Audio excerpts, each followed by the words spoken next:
drink and I'll be down in 2 shakes of a lamb's tail. Damn, son, where'd you find this?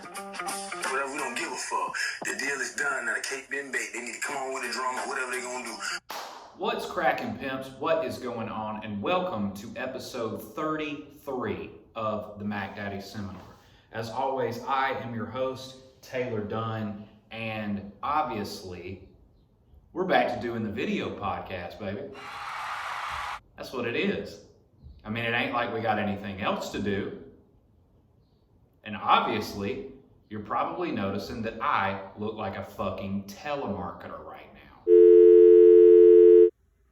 Good afternoon. This is Shirley. Hey, real quick, let me ask you a question real quick, Shirley.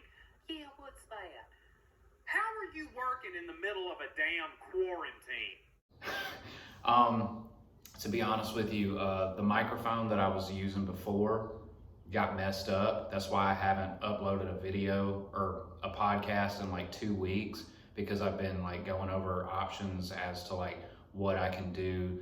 Because when I started this podcast, the whole idea was to, do it and kind of let it build over time and it get a little bit better and a little bit more professional. But I just haven't really gotten around to it. I've been beating around the bush, y'all. It just is what it is. I do an episode and then it'll be 2 weeks and I do another episode. But, right now, nothing's open.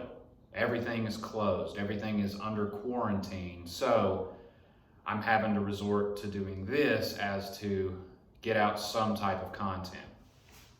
Everywhere is closed. Every comedy club, every restaurant, every bar, everything is shut down. And we're stuck in the house. And I'm here on this fucking $9 headset doing a podcast. So if it sounds a little bit funny for those of you that are listening to it on iTunes or Spotify, I apologize. We're getting a new microphone. And, if you're watching this on YouTube, then I appreciate you. But anyways, yeah, man, I look like a fucking telemarketer right now, which is kind of ironic because I get a phone call from a telemarketer about every 30 minutes. And it makes me belligerently mad. Like, it's been happening for years, okay? I've been getting phone calls from a number, all different types of numbers. They come from California, they come from Washington, they come from Alabama even. There's a 334 area code on it. So I think it's somebody from back home, and I answer it, and every single time I do, they say, yes, this is Laetitia from such and such. May I speak to Dillion Brewer? And I'm like, dude, what? At first I would be like, sorry, no, this isn't Dillion Brewer. Like, who the fuck's name is Dillion? I understand Dylan, but Dillion, like D-I-L-L-I-O-N, Dillion. They call asking for Dillion Brewer, and I'm like, I'm sorry, nobody by that name has ever owned this phone. And they're like, oh, okay, well then who am I speaking with? Like, they get an attitude with me and shit. And I'm like, you called me. And they're like, goodbye, sir. And then they hang up. Or they do like this, I guess, because that's what a telemarketer. I don't know how you hang up the phone if you're a telemarketer. I know they're not picking up a phone all day. They got a headset on like this. I know that much. But yeah, shit drives me crazy. One time, I had them call me. I was on my way home from work, and they called me, and they were like, yes, and I hate to do an accent, but the guy was obviously, he wasn't like me. He wasn't a, white person. And he was like, hello, I am looking for Dillion Brewer. And I was like, I'm sorry, nobody by that name has ever owned this phone. And he was like, he just went off on me. He started cussing me out. And I was laughing the entire time because I couldn't believe how, I was like, what happened to make that man so mad? And he just went on and on and on and on and on, and then I hung up. So I went by Verizon, and I was like, hey, I need some type of spam blocker. Yeah, shout out to Verizon, by the way. They're the ones that keep your boy's cell service going. I ain't got Cricket Wireless like some of you motherfuckers. But yeah, I went by there. I was like, hey, I need some type of spam blocker or something. And ever since then, every time I have a unknown number call me, I'm just like, you know, hey, it's potential spam. So hopefully this lighting is good. I know that, you know, I've swapped around the background for this podcast like probably 1,000 times since it first started. But I think this is what I'm gonna start to improve upon. This is my garage, okay? I'm in my garage. This isn't a recording studio or anything like that. This is my garage. Originally I was on that wall over there, which is behind, and I hung up a sheet, and it ended up looking stupid because I wanted to tie-dye the sheet and have that be the background, but obviously my washing machine is strong as fuck, and it washed all the color out of it, so it was just like a light baby blue, and it looked like shit. So I'm just gonna start improving upon this wall. You know, I'm gonna get a better microphone set up. You know, it's gonna look more professional in here. And, you know, here pretty soon, I'm gonna start having guests on, man, like regular guests. Because a lot of these comedians around town, they don't have anything right now. Everybody in the entertainment industry, not just the comics, but the servers, the bartenders, the people that work the door, everybody is hurting right now. And my heart goes out to you. I have a couple of like little groups that meet on you know, like conference calls, you know, a lot of my comedy peeps. And I've just been talking with them. We've been trying just to run jokes that we've been writing by each other, but you know, it's so hard to develop material right now because everybody is inside. There's no real news stories happening. Everything is about the damn coronavirus. Everything. I mean, so what do you even talk about? So a lot of it's either like stuff that we've been working on for a while, or it's all stuff based on memory. It's no like current pop culture stuff. And you know, other than that Tiger King shit, which I'm gonna get into that here in a little bit, okay? But I'm not gonna go off on that tangent just yet, okay? But yeah, man, like right now, I'm lucky enough to have a full-time job. I don't remember if I talked about this on the last episode, but you know, this is the first time that, you know, ever since I wanted to be a comedian, that I've been happy that I wasn't a professional comedian. Like, obviously people like Dave Chappelle and, you know, Chris D'Elia and Tom Segura, you know, those guys, like, yeah, they're taking a hit from all this, but they're already established. You know, they've put money away, and, you know, I mean, if you have millions of dollars, it's a little bit easier to keep yourself well taken care of, you know, through these tough times. But if you're like a hand-to-mouth comic, which a lot of them are, where, you know, you're a professional comedian, that's what you do for a living, but you're just not really famous yet. I mean, what else do you do, you know? Because your main source of income is closed. Like, I was talking to a guy last night, one of my good friends, and he said, you know, he's a little bit more intertwined in like the Colorado comedy scene, and he knows a lot of guys who are literally like, they are professional comics, and right now they're thinking about tossing in the towel because they have no steady source of income, and they don't know how long this is going to last. So you have people who were selling out amphitheaters, selling out casinos, and, performing in front of 2,000, 3,000 people every weekend, making 10 grand every weekend. And now they're baggers at Vons or Walmart because they have to be able to feed themselves. God forbid if you have a family on top of that. Like that's the first thing I told my wife. Like when they started shutting everything down, I was like, this is the first time that I've been happy that I have an essential job. And, I feel blessed because of it. If you're hurting right now and you're going through, you lost your job or you're just out of work right now, hey, my heart goes out to you. And if you need anybody to talk to, by all means, like I know this is supposed to be a silly podcast and we're supposed to laugh and joke around, but if you need somebody to talk to, man, reach out to me. I have no problem talking to you. I have no problem, trying to give you some words of encouragement, and, we can talk through this, man. Don't let this shit get you down for real. Because it's going to pass. Nobody knows when, maybe a couple of months, but all we can do right now is just hunker down, stay in the house, wash our fucking hands, and not go crazy.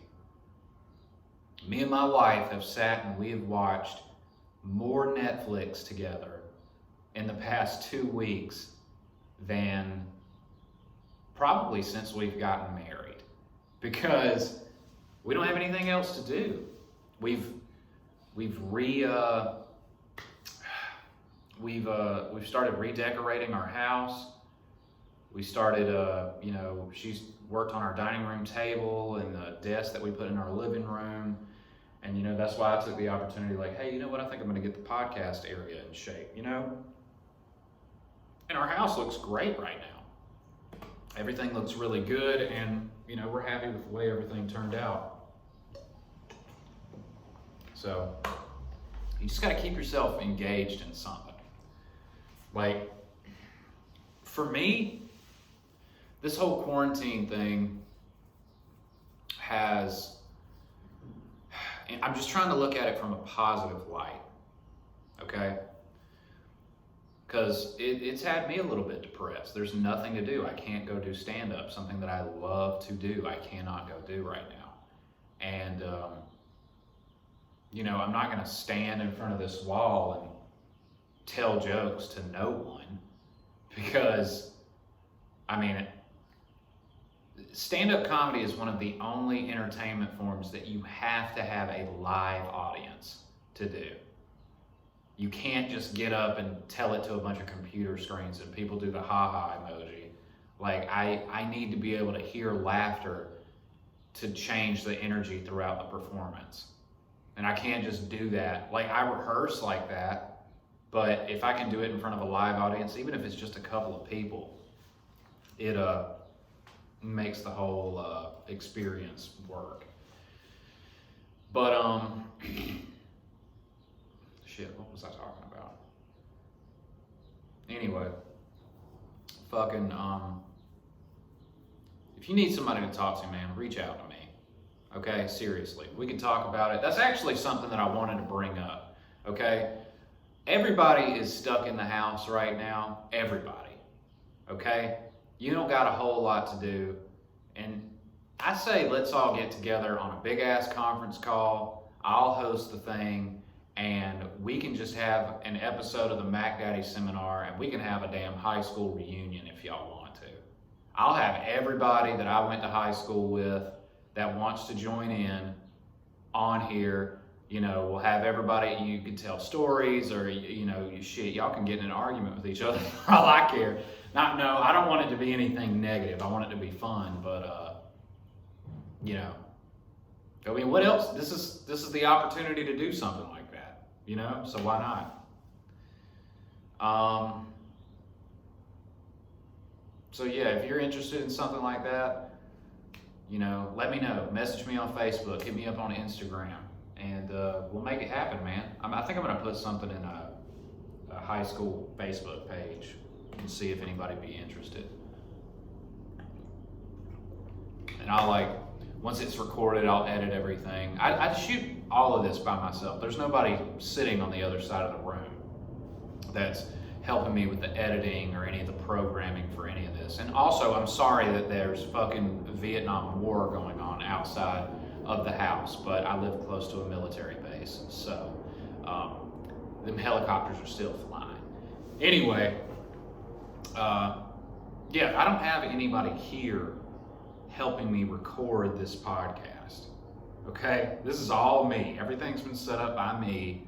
I have to make sure everything is still recording, and you know, I have to edit everything once it's done. I upload it to YouTube, and that's just the way it happens, man. But yeah, if you're interested in something like that, let me know. We can make it happen. I don't know if I'll do it this week, but possibly next week. We'll do it. We'll talk about it. We'll, you know, get on here one day and,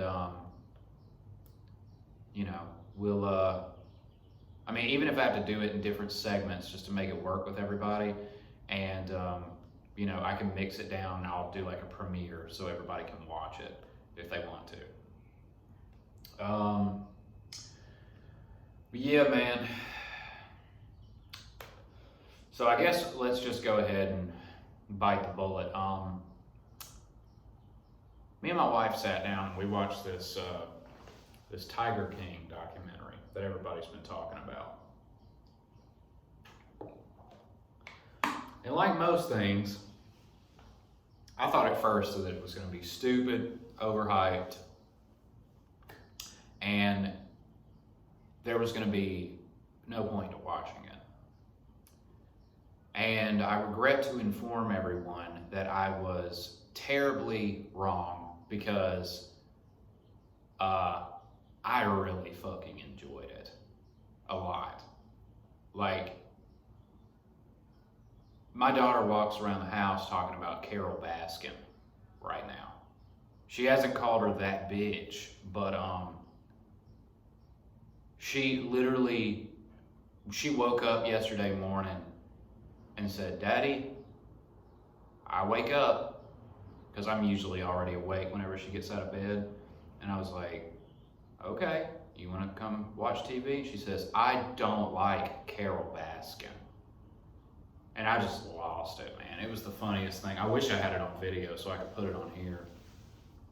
But she said something about Joe Exotic. We didn't let her watch the documentary, okay? Most of that is just from what she heard from the other room or something like that. We didn't let her sit down and watch Tiger King with us. It was a little bit too inappropriate for a 4-year-old. But we loved it, man. We watched all of it in like 2 days. And I just did not, I mean, think about all of that shit was happening while we were like living out our lives. We were going to work, and little did we know that there was a tiger owner, gay man, dressed like a cowboy with 2 husbands who weren't gay, they were straight, and he was in a hard beef with another tiger owner, to the point to where they were sending each other death threats online. And he even hired a hitman to go down there and kill Carol Baskin. They got the FBI involved. Imagine joining the police and becoming an FBI agent, and you know, you're thinking about taking down all the hardened criminals, and you're doing that Grand Theft Auto bullshit your entire career. I feel like I'm gonna just be sitting here, and then all of a sudden I'm gonna hear, and you're just gonna see my flesh vaporize off my skeleton, and a big flash of light, and that's gonna be the end of it. I just hope it posts whenever I want my death broadcasted, especially if it's something like that.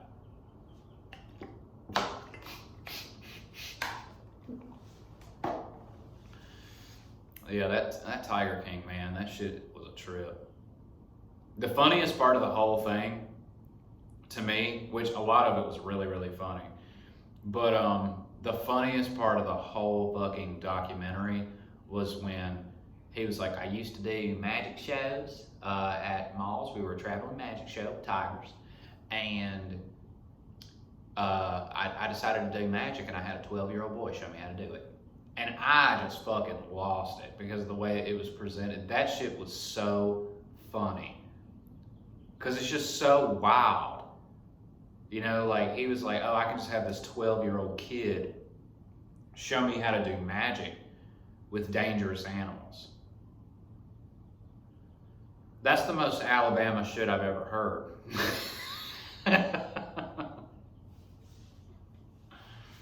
Speaking of Alabama, look, I don't mean to put y'all on blast all the time. I know I do it a lot, but I don't know what it's like today, but a lot of y'all keep going to the lake or keep going out sunbathing, and I see a lot of people around. You know, I'm not speculating. I'm just going off what I see on Facebook. I don't know if it's true. Hey, and if I'm wrong, I apologize. But I see a lot of people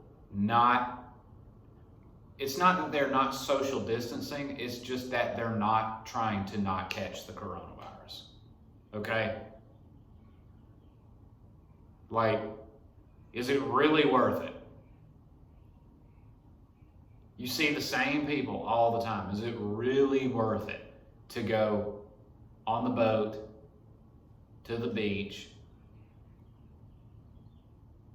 You know, like, come on, man. The beaches here are closed. I live next to some of the most beautiful beaches in the world, and they're closed. Like, you will get a $1,000 fine if you walk out on the beach right now. The police are just sitting there. And do I think that's a bit extreme? Yeah. But they don't want people. That's the only thing you can go do. Go to the beach. Go to the beach. Go for a walk. Now, you can go exercise. You can walk your dog. Nobody's stopping you from doing that. But they just don't want people congregating there. And the beach is a place where there's normally a lot of people. And it's starting to heat up here. It was like they closed everything down, and there was 2,000 people on the beach because that's the only thing that's open. Well, we're practicing social distancing. No, you're not. There's 1,000 people. It doesn't matter if they're 6 feet apart. Come on, man.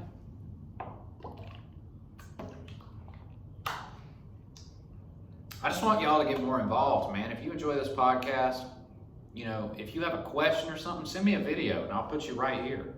I'll put your little face asking the question right there. You know, it's going to be a little bit more interactive because what else do I got to do with my time?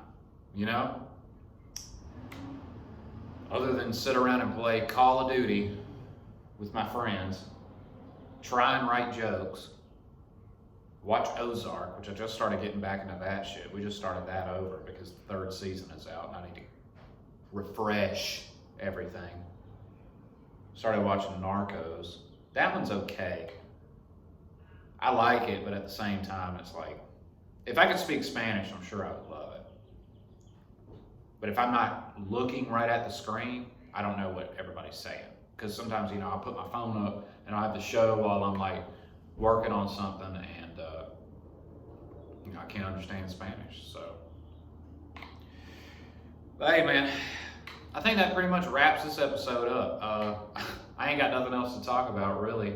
I'll probably do another one of these in a couple of days, but I want to get people more involved. You know, I mean, we don't got anything to do. I feel like everybody's so isolated right now with this whole thing that you may be kind of going stir crazy. So, you know, let's chat, man. I'll have guests on here virtually. Like, I don't care. We can make it work either way. So yeah, once again, I appreciate everybody listening, and I'll see you guys next week. Y'all take care.